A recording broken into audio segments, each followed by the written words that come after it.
I want to jump into content quickly because obviously this is content and we've talked about how these all haven't been hits and a lot of what we put out on social media, YouTube, etc. It's not all hits and that can be discouraging.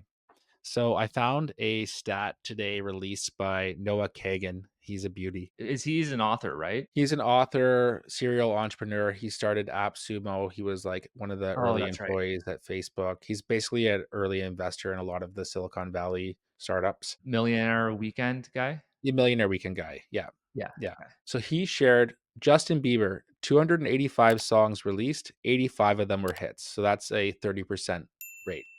Taylor Swift, 243 songs, 59 hits, 24%. Drake, 133 songs, 38 hits, 28%. So 73% of their output is not popular. And well, I love all of Taylor Swift's songs. Um, You do I, he's not I lying, he does. I do. I realize that this too is like a great mindset to have. Like all of these top performers, whether you like them or not, they're crushing it from a revenue perspective. They're not giving up when, you know, 73% of their stuff flops or doesn't have commercial success.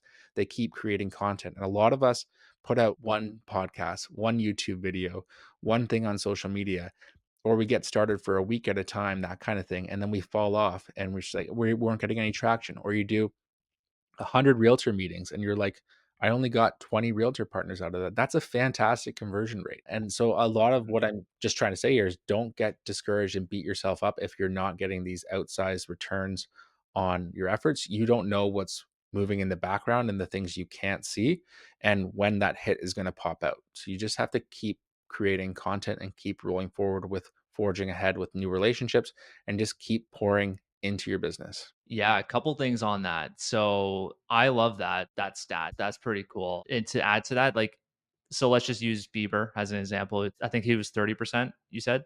Yeah. 30% of hits.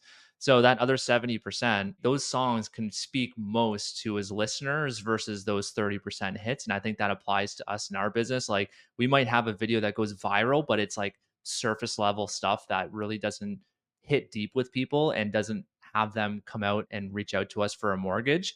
I think the same goes for us. Like to give you an example of that, we talked about on one of the past episodes, we had a lead that reached out to us from one of our YouTube videos that has 11 views on it.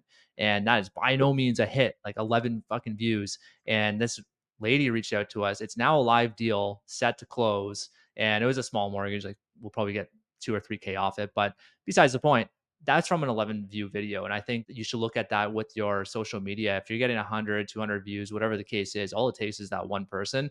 And with us having a high ticket product, mortgages, like we get paid quite a bit per mortgage.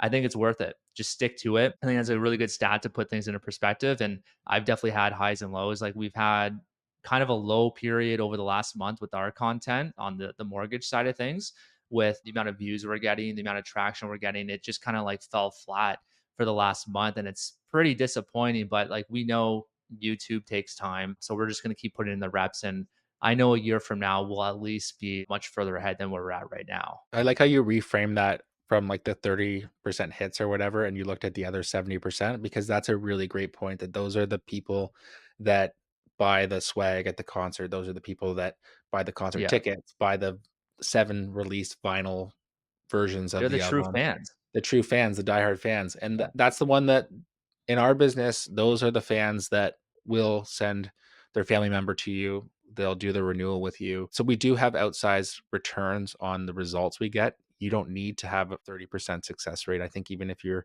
like 5 to 10%, you're doing very well and you're going to generate a lot of money for your family and for your business. And as a byproduct, this will also make you more money, even if you're not getting those big hits on your videos.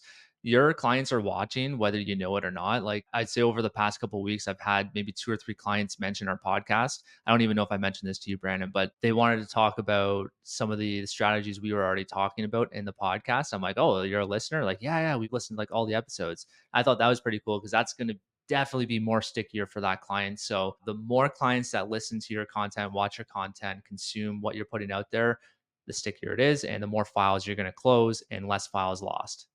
Exactly. Just more eyeballs, more ears. It will eventually pay out. You just have to stick to the plan.